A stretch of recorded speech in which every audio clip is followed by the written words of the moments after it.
Querida igreja, quero saudar a todos com a paz do Senhor Jesus.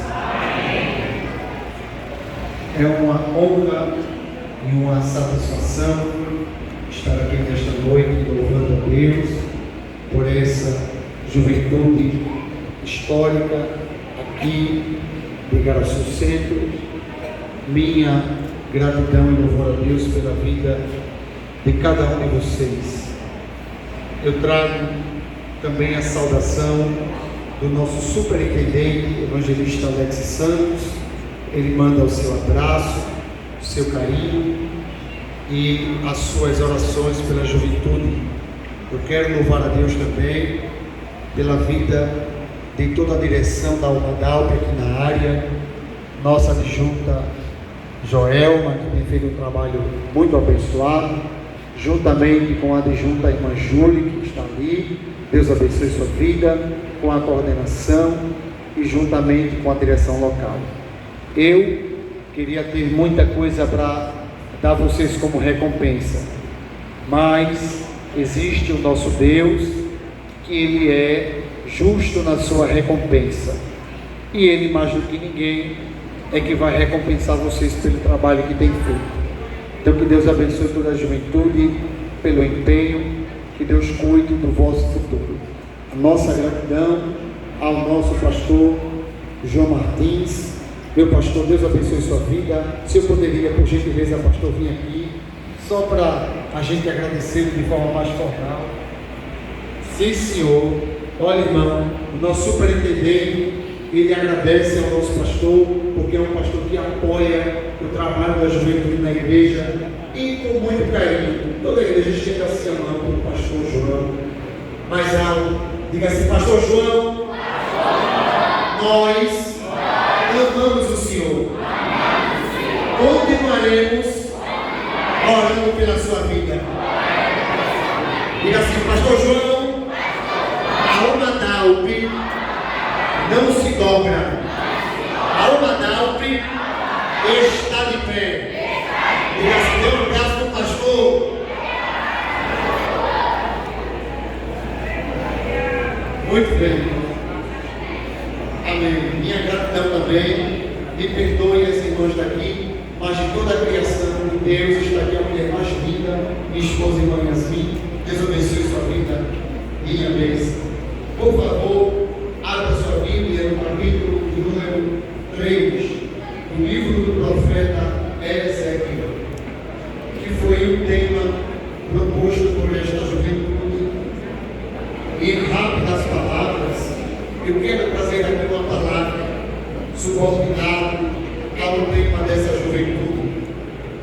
Capítulo de número 3, versículo de número 14 até o versículo de número 17.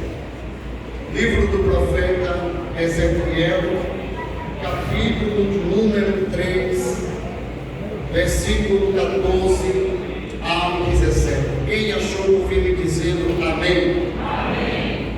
Diz assim a palavra do Senhor: então o Espírito me levantou e me levou, e eu me fui muito triste, no ardor do meu espírito, mas a mão do Senhor era forte sobre mim. E vim aos do cativeiro em Atel-Abib, que moravam junto ao rio Quebar. E eu morava onde eles moravam, e fiquei ali 7 dias, pasmado no meio deles. 16.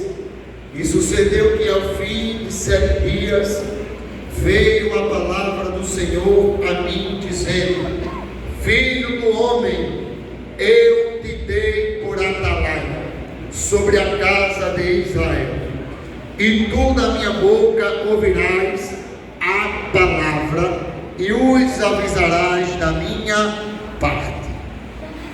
Queridos irmãos, essa passagem se trata da vocação do profeta Ezequiel para se tornar atalaia de Deus no meio do povo que estava cativeiro na terra da Babilônia.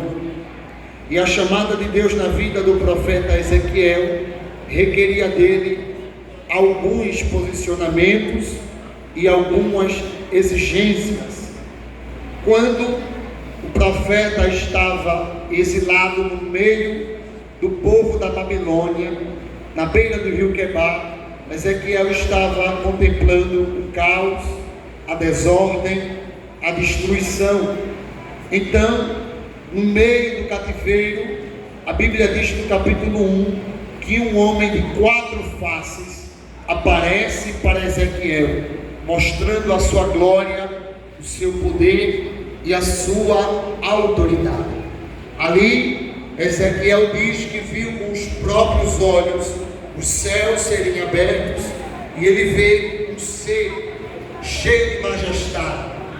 E no capítulo de número 2, após Ezequiel cair no chão com o poder da glória do Senhor, a carne de Ezequiel não suporta, a carne de Ezequiel é frágil diante do peso da glória de Deus, porque quando a glória se revela, ela não faz o homem crescer, pelo contrário, ela faz o homem diminuir, cair no chão, a ponto de colocar sua cara no pó. Porque tem gente que pensa que glória exalta o homem. Não, glória de Deus não exalta o homem. Glória de Deus diminui o homem, deixa ele tão pequeno que ele reconhece a sua pequenez e a sua miserabilidade. Quando Isaías viu a glória, ele disse: ai de mim que vou perecer, porque sou homem de lábios impuros e habito no meio de um povo de impuros lábios. Quando Paulo viu a glória de Cristo, no capítulo 9 de Atos, Paulo caiu por terra e ele ficou cego por 3 dias. Quando João viu a glória do Senhor na ilha de Patmos, ele disse que caiu como morto aos pés do Senhor. Quem vê a glória não cresce, quem vê a glória cai por terra. Mas após Ezequiel cair por terra, ele narra no capítulo 2, e versículo 2: então entrou em mim o Espírito, quando falava comigo, e me pôs em pé. Diga assim: me pôs em pé. Me pôs em pé. A glória de Deus. Calma, isso aqui não é para repetir não. A glória de Deus derrubou o profeta, mas o Espírito do Senhor levantou o profeta. Deus o derrubou no chão, mas o Espírito do Senhor entrou no profeta, o levantou e o pôs de pé. Quem pôs o profeta de pé foi o Espírito. Este ato de se posicionar de pé, de estar em posição, foi Deus quem colocou o profeta de pé.